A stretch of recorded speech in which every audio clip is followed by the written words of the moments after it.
Welcome to Yamuna Murali kitchen. உங்களை அன்புடன் வரவேற்கிறோம். இப்போ செய்து காட்ட போகிறது பொட்டேட்டோ வறுவலுங்க. பொட்டேட்டோ சைட் டிஷ்ஷுன்னு சொல்லுவாங்க.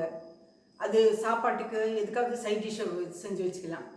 செஞ்சு வச்சுட்டுக்கு இப்போ மாங்காய் சாதம், தேங்காய் சாதம், பாக்ஸை கட்டுறதுக்கு அந்த மாதிரி பொட்டேட்டோ சைட் டிஷ் பண்ணிவிட்டு நம்ம சாப்பிட்லாங்க. ரொம்ப டேஸ்ட்டாக இருக்கும். இப்போ அதுக்கு தேவையான இன்க்ரீடியன்ஸ் எல்லாம் காட்டுறேன். உங்களுக்கு தேவையான பொருட்கள் எல்லாம் பாருங்கள். பொட்டேட்டோ வந்து தோலோடு கட் பண்ணி வச்சுருக்கேன். தோலோடு போட்டால் ரொம்ப நல்லதுங்க.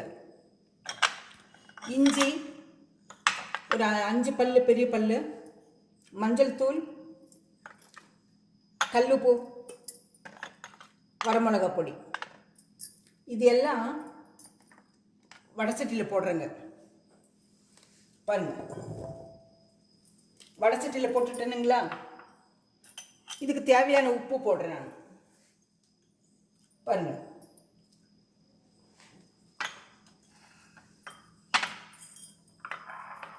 இதுக்கு தேவையான உப்பு,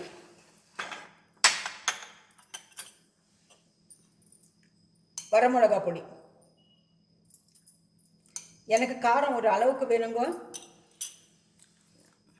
அது போட்டுடணும். பூண்டு இதிலே போட்டுடுறேன். இதிலே மஞ்சள் பொடி போட்டுடுறேன். பாருங்கள், மஞ்சள் பொடி போட்டுட்டு ஸ்டவ் ஆன் பண்ணி தண்ணி ஊற்றிடுறேங்க. பார்த்தீங்களா? ஏன்னா இது வேகணும். வெந்த பிறகு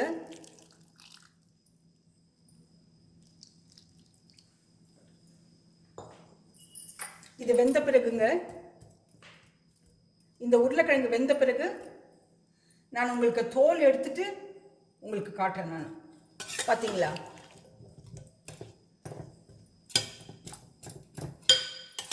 இப்படி சும்மா கலக்கி உங்களுக்கு காட்டுறேன் நான். ஏன்னா வேகும்போது எல்லாம் கலந்துடும். கல் உப்பு எதுக்கு போடுறேன்னாக்கா, தண்ணி ஊற்றி இருக்கிறதுனால கல் உப்பு போட்டிருக்கேன். தண்ணி ஊற்றுறேன்னாக்கா வெறும் இந்த உப்பே போட்டு விடுங்க, டாட்டா சால்ட்டு, தூள் உப்பு. இது வந்து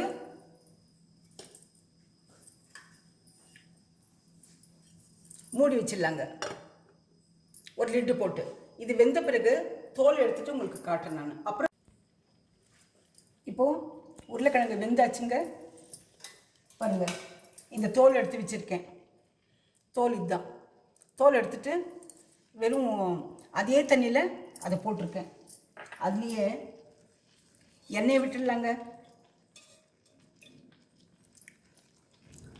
பாருங்க,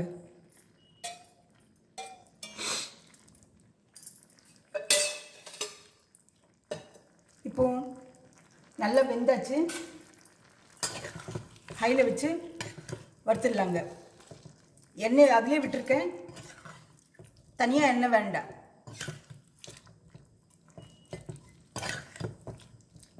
இந்த பூண்டுலேயே வெந்தாச்சு.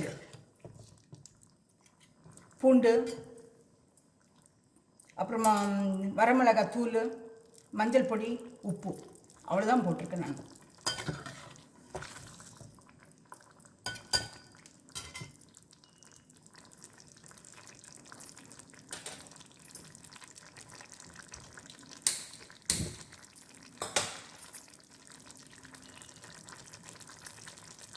இனி கொஞ்சம் ஃபாஸ்ட் ஆகணும்னா பெரிய பர்னரில் வச்சுக்கலாங்க.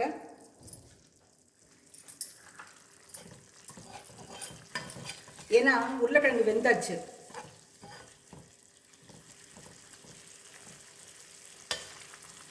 நம்ம சீக்கிரம் செய்யணும் சொல்லி நினைக்கும் போது பெரிய பர்னரில் வச்சு உருளைக்கிழங்கு வெந்த பிறகு வறுத்துக்கலாம். பார்த்தீங்களா? தண்ணி வெந்த பிறகு தண்ணி கொஞ்சம் சுண்டணும்.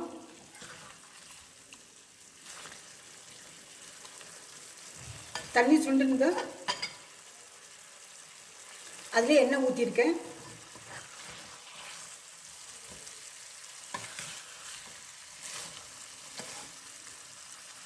நீங்கள் வேணால் மிளகா காரம் உப்பு கரெக்டாக இருக்கா பார்த்துக்குங்க. நீங்கள் எனக்கு பார்க்க வேண்டியதில்லை, கரெக்டாக போட்டிருக்கேன் நான்.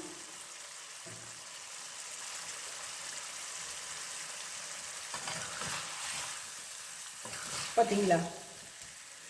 எண்ணெய் பத்தலைன்னா அப்புறம் ஊற்றிக்கலாங்க. நம்ம தண்ணி சுண்டுனா போகிறோம். இது மாங்காய் சாப்பாட்டுக்கு, மாங்காய் சாதத்துக்கு, தேங்காய் சாதம், அப்புறமா வேறு எல்லா சாதத்துக்கும் இங்கே டிஃபன் பாக்ஸ் எது கட்டினாலும் பரவாயில்ல. உருளைக்கிழங்கு சாம்பார் சாதம் எல்லாத்துக்குமே நல்லாயிருக்கும். தயிர் சாதம்,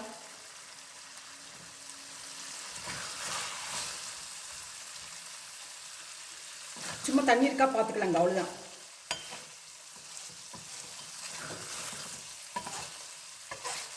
தண்ணி சுண்டினங்க.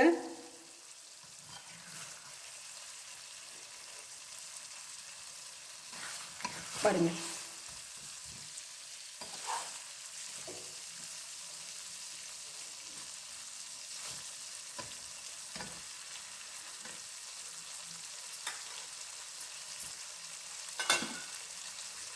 தண்ணி சுண்டிருந்து நம்ம எடுத்து வச்சுக்கலாம். சீக்கிரமாயிடுங்க. ஏதாவது சாதம் செய்யும்போது சைடில் இன்னொரு பர்னரில் வச்சு நம்ம சமைச்சிக்கலாம்.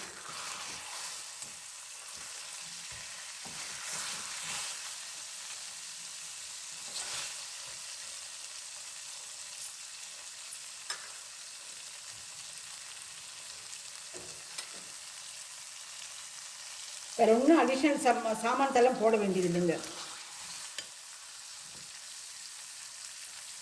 நிறைய மசாலா சாமான் போடும்போது தான் அசிடிட்டி ஃபார்ம் ஆகுது. நமக்கு கம்ஃபர்டபுள் இருக்கிறது இல்லை. கொஞ்சம் சாப்பிடும்போது நமக்கு ஏப்பமே வர மாட்டேங்குது. இது நிறைய சாப்பிட்டாலும் ஒன்றும் ஆகாதுங்க. எனக்கு அதுக்கு தான் பூண்டு நிறைய தட்டி போட்டிருக்கேன்.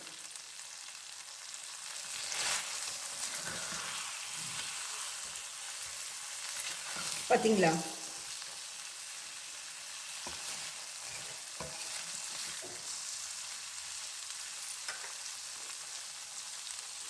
நம்ம இதுவும் கெட்டி சட்டியில் தான் செய்யணுங்க.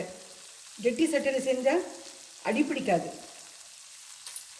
தகடு மாதிரி இருந்தால் தீஞ்சு போகும்.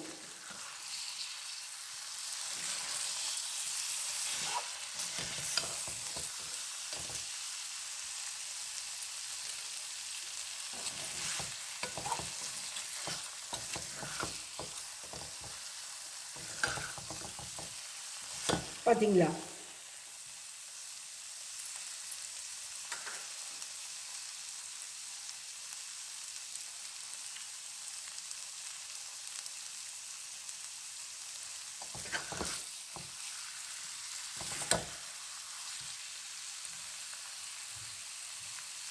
தண்ணி சுண்டின பிறகு ஆஃப் பண்ணிடலாங்க. இது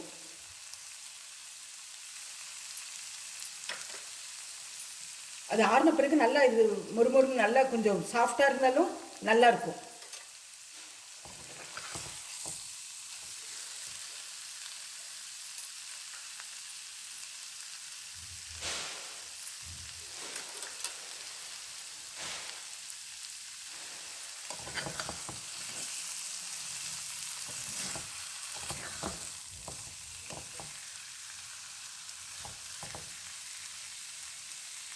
பார்த்தீங்களா?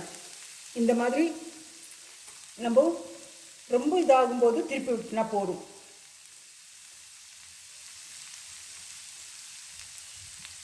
நம்ம ரொம்ப ஹை ஃப்ளேமில் வைக்க வேண்டியது இல்லைங்க.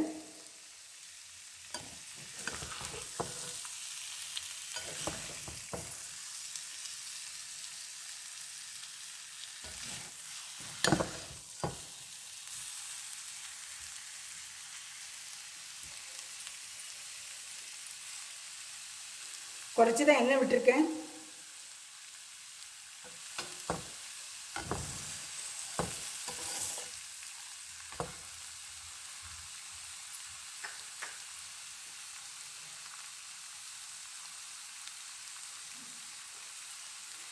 இந்த பதத்துக்கு வந்தால் போருங்க. நம்ம ஆஃப் பண்ணிட்டு பரிமாறலாம். இல்லை இதை ஆற வச்சு டிஃபன் பாக்ஸ் கட்டலாம்.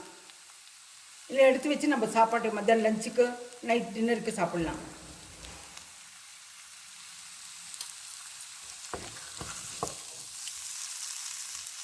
பார்த்தீங்களா? தண்ணி பதமே இல்லை, தண்ணியே இல்லைங்க சுத்தமாக.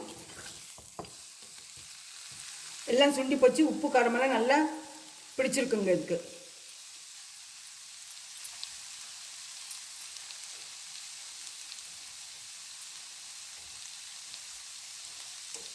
போருங்க, இது ஆஃப் பண்ணிட்டேன். இந்த ரெசிபி உங்களுக்கு பிடிச்சிருந்தா லைக் பண்ணுங்க, ஷேர் பண்ணுங்க, சப்ஸ்கிரைப் பண்ணுங்க, மறக்காம பெல் பட்டன் பிரஸ் பண்ணுங்க. அடுத்த ரெசிபியில் நம்ம பார்க்கலாம்.